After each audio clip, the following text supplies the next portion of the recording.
Good morning, students. This is the second last topic of your first chapter, empirical formula and molecular formula.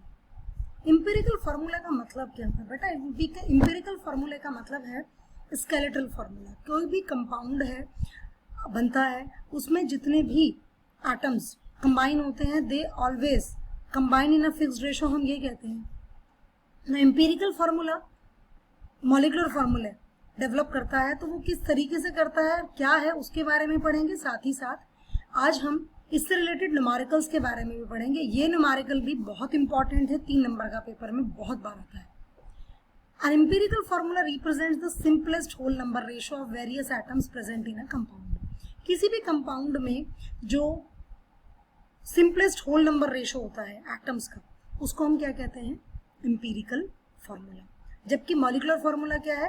वो exact number बताएगा आपको different atoms का उस particular compound के molecule में. अब जैसे मैं एक छोटा सा एग्जांपल लेती हूँ आपके ऑक्सैलिक एसिड का. आप ऑक्सैलिक एसिड का एग्जांपल ले लीजिए. ऑक्सैलिक एसिड का फॉर्मूला क्या होता है? ऑक्सैलिक एसिड का फॉर्मूला लिखते हैं हम C2O4 का होल ट्वाइस 2H2. अब अगर हम वहां पर कार्बन, हाइड्रोजन, इनका वो देखें, सो स्टूडेंट्स एम्पिरिकल फार्मूला जो होता है वो स्केलेटल फार्मूला होता है.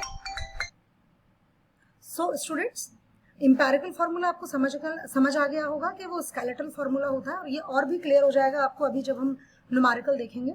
और मॉलिक्यूलर फार्मूला जो होता है वो एग्जैक्ट नंबर शो करता है किसका? हमारे कंपाउंड में एटम्स का. जैसे मैं अभी आपको एक एग्जांपल दे रही थी ऑक्सैलिक एसिड, ठीक है? उसी तरीके ऑक्सैलिक एसिड का जो फॉर्मूला होता है वो होता है COOH, फिर कार्बन दूसरे कार्बन से जुड़ा होता है, ऐसे ही COOH और 2 मॉलिक्यूल वाटर के होते हैं. तो इस फॉर्मूले को अगर हम लिखना चाहें तो हम इसको एम्पिरिकल फॉर्मूले में भी लिख सकते हैं. कार्बन का 1 नंबर होगा, उसमें सिंपल होगा कार्बन. ऑक्सीजन कितने यूज हुए? 4, और एक 5 ऑक्सीजन यूज हुए हैं, और हाइड्रोजन जो हमारे यूज हुए हैं दैट इज 2 फॉर्मूले में है और 2 वाटर मॉलिक्यूल के साथ है, 4 मॉलिक्यूल के साथ. तो वाटर का मॉलिक्यूल हम अलग कर देंगे, और जो हमारा COOH और COOH की यूनिट मिली हुई है, किसके साथ मिली हुई है? एक दूसरे के साथ अटैच्ड है. वो दोनों की दोनों यूनिट को हम स्केलेटल फार्मूला, एम्पिरिकल फार्मूला में रिप्रेजेंट कर सकते हैं CO2H करके. तो दैट इज एम्पिरिकल फार्मूला. चलिए हम इसके न्यूमेरिकल्स देखते हैं कि हमें करना क्या है. एम्पिरिकल फार्मूला और जो हमारा मॉलिक्यूलर फार्मूला होता है उनमें रिलेशनशिप होता है. हमारे पास एम्पिरिकल फार्मूला हम निकाल लेते हैं, 3-4 स्टेप्स हैं उस न्यूमेरिकल को करने के लिए. वहां से हम एम्पिरिकल फार्मूला निकाल लेंगे. उसके बाद अगर हमें मॉलिक्यूलर मास पता है कंपाउंड का, तो उस मॉलिक्यूलर मास से हम उसका मॉलिक्यूलर फार्मूला बहुत इजीली n का नंबर कैलकुलेट करते हैं. मॉलिक्यूलर मास अपॉन एम्पिरिकल मास का जो फार्मूले का जो मास आया है उससे n की वैल्यू आ जाती है, और हम एम्पिरिकल फार्मूले को फिर उस n की वैल्यू से मल्टीप्लाई कर देते हैं and we get the molecular formula. तो एक एग्जाम्पल लेते हैं पहले हम, तब इस टॉपिक को बहुत अच्छे से समझ पाएंगे. Let's take an example given in your book. देखिए एक कंपाउंड है जिसमें 4.07% हाइड्रोजन है, 24.27% कार्बन है एंड 71.65% क्लोरीन है. Its molar mass is 98.96 grams. What are its empirical and molecular formulas? इसके एम्पिरिकल और मॉलिक्यूलर फॉर्मूलाज क्या होंगे, हम वो ढूंढेंगे. बेटा सबसे पहले हम क्या करेंगे, जो हमारी परसेंटेज दी हुई है 4.07, 24.27, इसको हम सबसे पहले ग्राम्स में कन्वर्ट कर देंगे. परसेंटेज को सीधा 100 से मल्टीप्लाई, हमारा जो 100 का पार्ट परसेंटेज का है उसको हम 100 ग्राम्स मान लेते हैं. और एक चीज याद रखनी है, पहले हम सारी जितनी भी परसेंटेजेस हमें दी हुई हैं उन सबको ऐड करेंगे. ऐड करके अगर उसका जो सम है वो 100 आ रहा है देन ओके. अगर 100 नहीं आएगा तो जितना भी वैल्यू कम होगी उसमें हम ऑक्सीजन को ऐड कर देंगे. यहाँ पर जबकि ऐसा नहीं है, अगर हम 71.65, 24.27, 4.07 को ऐड करते हैं तो प्रॉपरली हमें जो आंसर आ रहा है मिलकर वो 100% मिल रहा है. तो यहाँ पर ऑक्सीजन की जगह नहीं है इस कंपाउंड में, तो ये ठीक है. सेकेंड पार्ट में क्या, ये तो हमारा नॉर्मल पार्ट है जो हम रफ में करके देखेंगे. सेकेंड पार्ट हम इसको नंबर ऑफ मोल्स में कन्वर्ट करेंगे. और नंबर ऑफ मोल्स में कन्वर्ट करना कैसे होता है? सिंपल है, मास जो गिवन है आपको, जैसे कि हाइड्रोजन का मास दिया 4.07, इसका मोलर मास क्या होता है? 1.08.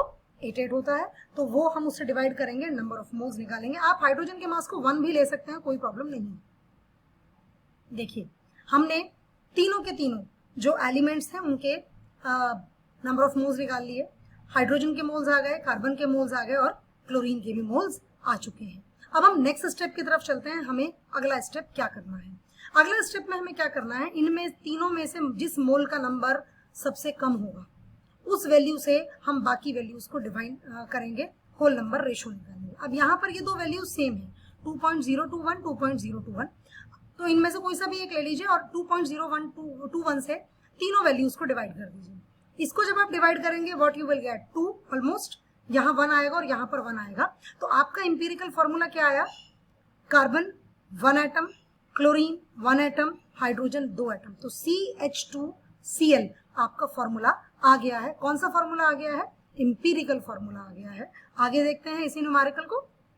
Now you can see the third step, जो मैंने आपको बताया कि जो भी स्मॉलेस्ट वैल्यू होगी उससे डिवाइड करेंगे, होल नंबर में वैल्यूज निकाल लेंगे। हमारी वैल्यूज आ गई हैं 2:1:1, जैसा मैंने आपको बताया था।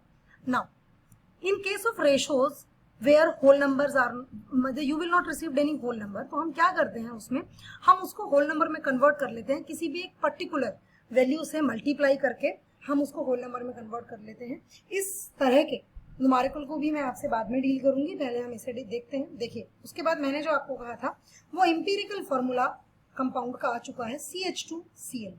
अब क्वेश्चन में हमें मॉलिक्यूलर मास दिया हुआ था, इस फॉर्मूले से हम इंपीरिकल मास निकाल लेंगे कंपाउंड का, और हमारा इंपीरिकल मास आया है 49.48। आपको पता है कि मॉलिक्यूलर मास कैसे निकाला जाता है, तो ये हमारा आ गया। n निकालने के लिए हम क्या करेंगे, molar mass upon empirical formula mass हमने डिवाइड किया और हमारी n की वैल्यू आ गई है 2। अब ये जो हमारा फॉर्मूला आया था CH2Cl, इस पूरे के पूरे कंपाउंड के इंपीरिकल फॉर्मूले को 2 से मल्टीप्लाई कर देंगे, तो what we get C2H4Cl2, and this is the molecular formula, this is the compound. ये मेरा कंपाउंड है। अगर आप इस कंपाउंड को ओपन करेंगे तो इस कंपाउंड का नाम आप दो तरीके से दे सकते हैं। एक आप देंगे 1,2 डाइक्लोरो इथेन या फिर 1,1 डाइक्लोरो इथेन, ये दो आपके नॉमेनक्लेचर होंगे इस कंपाउंड के। तो दिस इज द वे जिस तरीके से हम इसको करते हैं। कल मैं आपके साथ फिर से एक और न्यूमेरिकल इसी तरीके का लेकर आऊंगी, उसका मैं थोड़ा सा तरीका आपको टेबुलर फॉर्म में समझा दूंगी, किस तरीके से हम टेबुलर फॉर्म में इस न्यूमेरिकल को करते हैं, और आप ये क्वेश्चंस कीजिए। इसी से रिलेटेड कुछ क्वेश्चंस आपकी बुक के दिए हुए हैं, वो क्वेश्चंस भी आपको कर। Now you can see question number 1.3 बिल्कुल उसी क्वेश्चन पर फॉर्मूले पे बेस्ड है जो मैंने अभी आपको कराया है, इंपेरिकल फॉर्मूला, वो आप कर सकते हैं। इससे अगला जो क्वेश्चन है, calculate the amount of carbon dioxide that could be produced. ये वाला पार्ट जो है आपका परसेंटेज कंपोजिशन का है, आप उस फॉर्मूले को अप्लाई करके इस क्वेश्चन को सॉल्व कर सकते हैं। जो एग्जाम्पल 1.9 है आपकी बुक का एक्सरसाइज का क्वेश्चन है, वो आपको अभी नहीं करना है, ये क्वेश्चन मैं आपको कर बताऊंगी कैसे करना है। तो एक क्वेश्चन तो मैंने आपसे डील किया है, 2 क्वेश्चन मैंने आपको होमवर्क में दे दिए हैं। अगर इन क्वेश्चंस को करने के बाद आपको कुछ प्रॉब्लम आती है, you can directly ask to me. इसके अलावा और भी कुछ क्वेश्चंस आपकी बुक में दिए हुए हैं, आप उनको सॉल्व कीजिए। And if you feel any problem you will ask queries, feel free with me. Thank you and have a good day.